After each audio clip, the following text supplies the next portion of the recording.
My brother is obsessed with my fiancée. We've been dating for 2 years. I caught him trying to download her erotic photos from my phone. He moved in with us. He started asking inappropriate questions and once stole my wife's intimate photos from my phone. But then everything got even worse.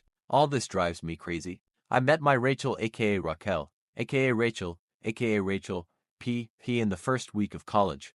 We were the first in everything for each of us. Because of her, I converted to Judaism, hence the fictitious name. I'm not very religious. I really liked the way her family members lived and interacted with each other while my family was quite dysfunctional in this regard. And I felt that this experience gave me a good way to change my outlook on life and live it differently. We don't take religion too seriously, we don't observe kosherism, we live together, have sex, etc. I'll mention right away that Rachel is insanely beautiful. They approach her every time we go somewhere. It used to be a problem because I was jealous, but basically I coped with it, and now attention to it gives me pleasure, increasing self-esteem.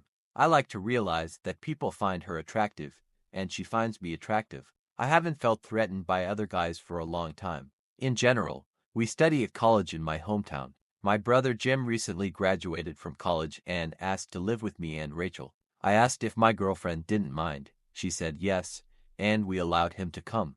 My brother is different from me and even from our older brother. He didn't play sports while my older brother and I were on the same college basketball team until he graduated last year. He's also shorter and a little fat. My height is 195 centimeters, weight is 80.7 kilograms. Jim is 175 centimeters tall and weighs 104.3 kilograms. He asked to help him lose weight when he moved to us. To be honest, my older brother, and I think he is the fruit of mom's love affair, because his skin is much darker than ours. We are all white, but he looks like an Italian, not an Irishman like us. He is also a little antisocial, listens only to metal, screamo, etc. And it seems that he doesn't have many friends. Everything is fine. We are getting used to life together. Jim moved in with us at the end of July.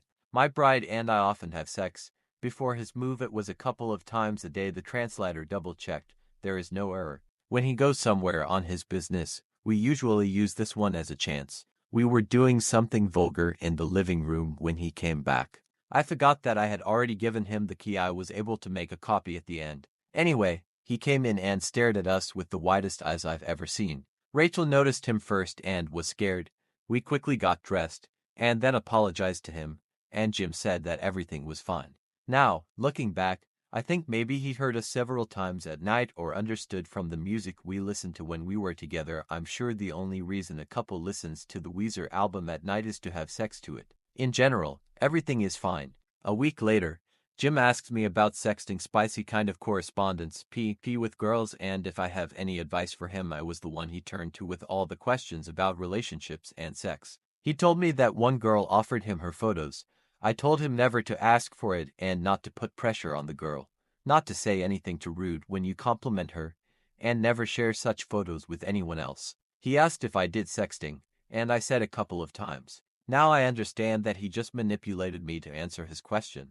2 days later, Jim asks to borrow condoms. I tell him that I don't have them, and he replies, "Surely, you didn't use them with Rachel." It scares me, and I ask if he was looking at my penis, and that it's strange that he paid attention to something like that. He immediately apologizes, says that he noticed the penis when we jumped up when we saw his brother in the living room, and that he did not look at it on purpose. I believed him, went to the store for condoms. He didn't want to go with me, because so we'll look gay, gave them to Jim, and explained that the only reason I don't use them is that we were both tested for all kinds of sores and are ready to fight the possible consequences, and said that if I ever find out that he doesn't use them, I'll knock all the shit out of him. I know, I'm a fucking hypocrite, but I hate condoms, and my girlfriend says she feels closer to me without them, and in general, it's not about that. I also suggest getting vaccinated against HPV, human papillomaviruses.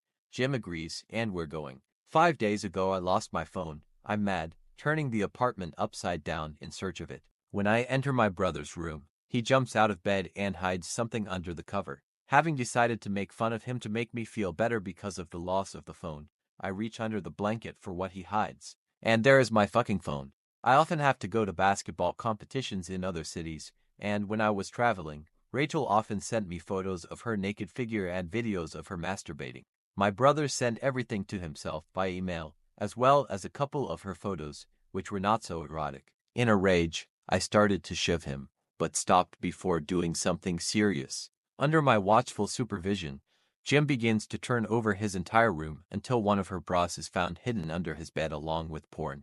I'm telling Jim to unlock the laptop and wait in the living room until I look through its contents. I wanted to make sure I deleted all of Rachel's photos. I didn't find any, so I got into his email and deleted everything he sent himself. I got on the internet to check his story just in case, and what I found really shocked me to the core. Jim registered on some forum for dating, quick having, and asked for advice on how to get together with his brother's bride. A few days later, he wrote in the same place that he got along with her and since then began to regularly update posts, as if he was conducting some fucking pseudo-blog. He got it when he just moved, and something in it was based on real life. I'll give you a couple of examples. LOL. She looks so unhappy when she's with him. I fucked her well when she finished with this faggot like my brother couldn't cope. I fucked PP. LOL. I'm fucking her in condoms that he bought me. God. Her tits look great in this. The rest of the photos that filled his pseudo-blog were pictures from Google, enlarged screenshots from porn. They were based on the things I described earlier. That morning he promised a few photos of those he stole from my phone. Jim has already posted her photos from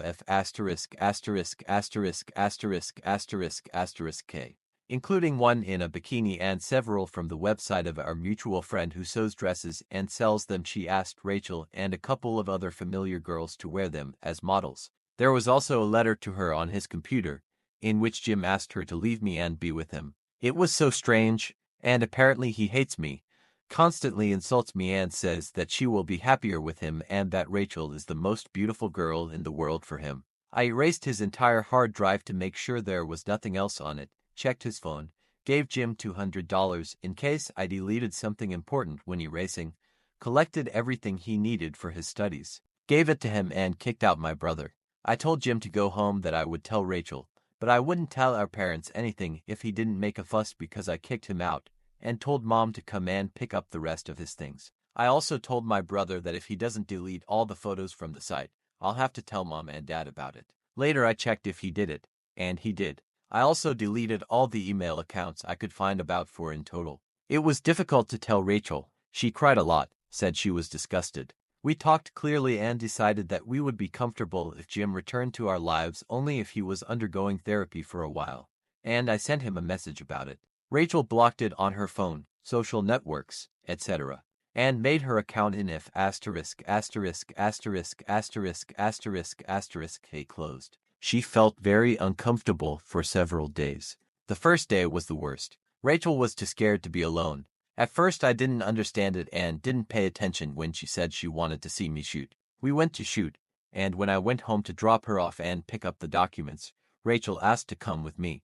After that, I was going to go play ball with the guys, and she asked with me again. I understood what was going on, asked why she didn't want to go home. Apparently, Rachel thought I didn't take his key. I told her about it in the evening, but she must have forgotten or didn't hear it, and she didn't feel safe. I felt uncomfortable at the thought that my younger brother might make her afraid to be in her own house. The day after that, Rachel talked about it with her psychotherapist at a weekly appointment. Now my beloved is returning to normal life, becoming sweet and cheerful. We had a great date last night. However, I still feel lost because of all this. What should I do next? Our parents don't know, but I told my older brother to give me some advice. I'm so angry about this, angry at Jim for seeing her the way only I can see her. It seems to me that he stole something from me and her.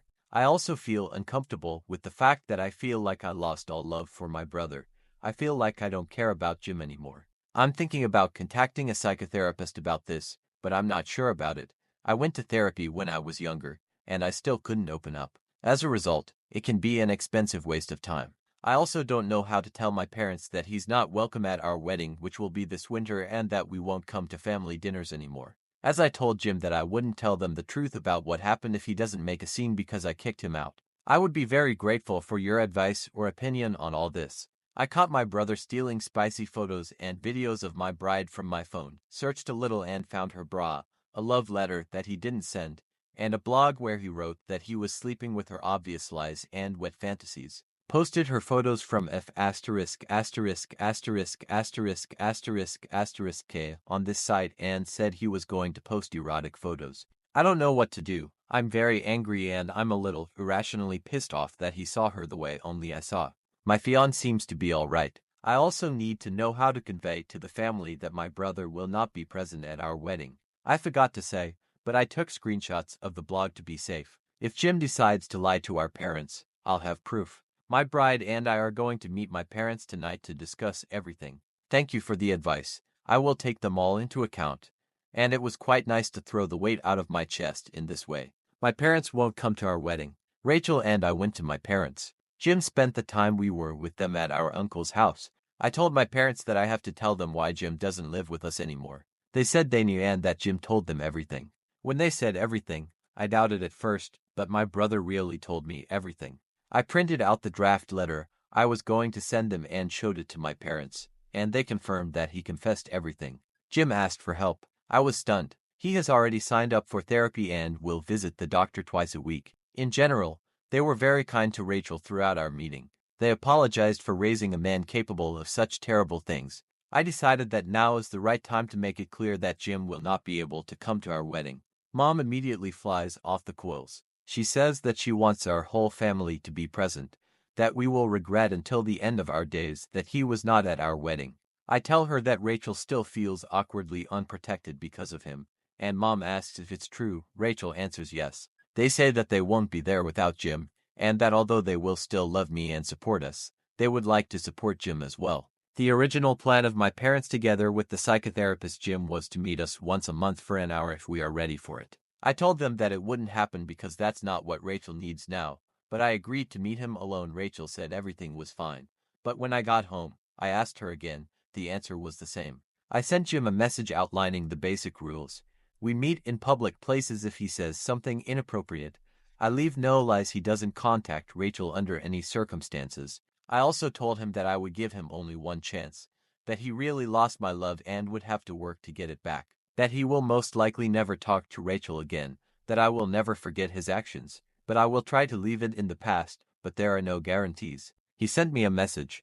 I understand. I'm very sorry. Our parents wanted me to talk to him this Sunday on my birthday, by the way. I told them that I wasn't ready for it. I'm still very angry and that I would start dating him every month only next year, after the wedding. I don't know whether to expect from him a sincere desire to become better. I don't count on that. At least, if you follow the path I chose, if he screws up, my parents will not be able to choose him again instead of me. Naive American young man, PP. In addition, if he screws up before next year, I will know that he was not sincere in his apology and desire to fix everything. When we returned home, I asked Rachel if she was satisfied with this option. She replied that she liked it. I once again asked if she wanted to attract the authorities, but she said she didn't. She was adamant in this matter all this time. She was a little upset that my parents would not attend the wedding, but I calmed her down. Well, yes, Jim is gone now. It's time to be naughty, shameless kids, P&P, and we went to bed. Now I feel great, knowing roughly what will happen. I think I'm not so upset that my parents won't attend the wedding. They told me that they still love me, plus our wedding was originally planned to be quite small and intimate. My older brother will return to the country to attend the wedding, and that's all I really care about. He promised to be with us no matter what. We are going to spend a year abroad with him. After graduation we will not have a traditional honeymoon. As for the sexting tips to relax the general tension, which sounded in the comments, Rachel and I had the first real sexting. We downloaded the KeepSafe program, an application that reliably protects personal photos and videos with PIN lock, fingerprint authorization, as well as military-level encryption. PN decided to go to Best Buy tonight, American analog of MCD. DNSP, and buy a video camera, so thank you for that. Maybe we wouldn't have come to these spicy solutions. Don't advise them. Jim told my parents everything and asked for help. I'm not too optimistic about it, but he can become a better person than now. We'll see what happens. Our parents are a little upset that they won't let him to my wedding despite the fact that he asked for help and therapy. They won't come either, but they said they still love me. Starting next year, I'm going to meet my brother once a month for about an hour. Rachel said she likes this plan, but if she's uncomfortable, I'll just cross Jim out of my life forever. Several months have passed since the events got out of control, and I had to kick Jim out of my life. Experiments with psychotherapy gave him a chance to rethink his actions, but there was no certainty that he really realized the seriousness of the situation. Rachel and I tried to move forward. We held our wedding with the closest friends and family, excluding my parents, who could not forgive me for deciding not to invite Jim. Instead, we focused on creating a new family world, warm and safe. Rachel became more and more confident and joyful every day. Her therapy helped her cope with the anxiety caused by Jim's actions. Thanks to this, I was infinitely grateful, because seeing her happy was the most important thing in the world. Despite everything that happened, we were full of hope that we would be able to overcome the trials that fell to us. But every time we met with friends, one of them involuntarily mentioned Jim. His strange comments about Rachel, jokes that were supposed to cheer up, infected the atmosphere. It made me angry. I wanted to forget about its existence, so that only a pleasant experience of living together would remain in my memory. A few weeks later, I received an unexpected text from Jim. He finally planned a meeting with his parents and wanted me to come. He claimed that he had become better and was ready to build relationships on new grounds. Nevertheless, violent emotions raged inside me. The angry thought of what my forgiveness cost him never left me. After much deliberation, I still decided to attend the meeting. Against the background of general nervousness and reminders of what happened, I was still trying to control my malice. After all, it was my family, and I understood that you can't demolish everything. When I met Jim, he looked different. Less aggression, more sincerity. He started the conversation with an apology and an admission that he understood how much he hurt me and Rachel. I couldn't believe my ears. Aren't these just manipulations? The soul demanded to hear his remorse, but the mind deeply doubted. As a result, there was a long conversation about our past. We talked about our parents, about how their reaction to the situation affected both of us. However, in each new meeting I understood that our interaction would not be the same. It was hard not to think about the pain he caused. Is it right to pretend that you can just continue communication? In addition, the matter was complicated by the fact that it became more and more difficult for me to treat my brother without internal conflict. Even if he was repentant, I understood that the shadow of his past would always lie over us, and that, perhaps, his attempt to correct mistakes is just another performance. While I was trying to look like a person who accepts changes, a lot of questions arose. Should I be lenient or mocking? How to live with the fact that there is no answer to these questions. Every time our eyes crossed, our hearts seemed to twitch with fear and hatred. It was difficult for me to forgive, and it was even difficult to wait for the results of his therapy. He managed to organize his life, but there was a hole in my life. Now I attached such importance to the psychological state of a person, and my world was again filled with heavy worries about the choice to resume the dialogue or completely break with the past. Meanwhile, I was clearly aware that any other wounds discovered after this correspondence with Jim could be fatal. That's why I took a course for a warning. I deleted my social media, turned off the numbers, blocked the calls. I also opened a new account on internet forums, which I intended to share only with close people. Changes have become an integral part of the process, including the need to protect your happiness. Of course, with the advent of such protection, there were changes in life. As the therapy took place, old grievances surprisingly further surfaced, and my sense of security depended on how far away Jim was. Every time I saw him facing his demons, I felt a paralyzing feeling. I realized that overcoming mistakes is not the end of history, but a difficult path full of confusion and introspection.